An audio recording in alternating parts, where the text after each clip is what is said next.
അപ്പോൾ skill and will അതിന് ഏതാണ് ഏറ്റവും ഇമ്പോർട്ടൻസ് ഉള്ളതാണ് നമ്മൾ ചോദിച്ചത്. ഏതാ? Anilkumar sir, welcome sir.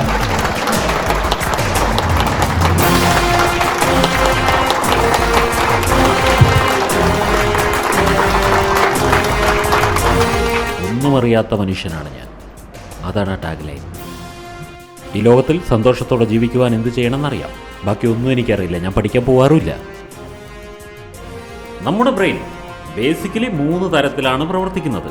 ഒന്ന് റെപ്റ്റിലിയൻ ബ്രെയിൻ, മറ്റൊന്ന് ലിംബിക് ബ്രെയിൻ, മറ്റൊന്ന് നിയോകോർട്ടെക്സ് ബ്രെയിൻ. ഈ 3 ബ്രെയിനിനും 3 തരം പ്രവർത്തനങ്ങളാണുള്ളത്. ഒന്നുകിൽ ഈ ശരീരം പ്രവർത്തിക്കാതെ ഇരുന്ന് തുരുമ്പിച്ചു തീരും, അല്ലെങ്കിൽ ഇത് പ്രവർത്തിച്ച് തേഞ്ഞു തീരട്ടെ.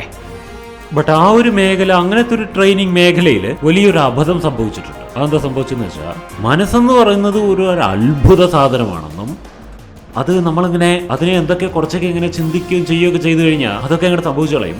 അങ്ങനെയൊക്കെ എന്തൊരു രീതിയിലേക്ക് പോയിട്ട് ഇപ്പം അത് മന്ത്രവാദം പോലെ ആയിട്ടില്ല ഏകദേശം.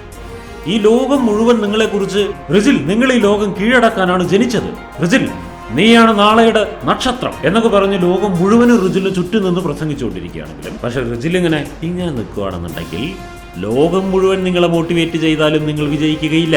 എന്നാൽ ലോകം മുഴുവൻ നിങ്ങൾക്കെതിരെ തിരിഞ്ഞിരിക്കുകയാണെന്നുണ്ടെങ്കിലും നിങ്ങൾക്ക് നിങ്ങളെ ഉയർത്തുവാനുള്ള മനസ്സുണ്ടെങ്കിൽ നിങ്ങൾ വിജയിക്കുക തന്നെ ചെയ്യും.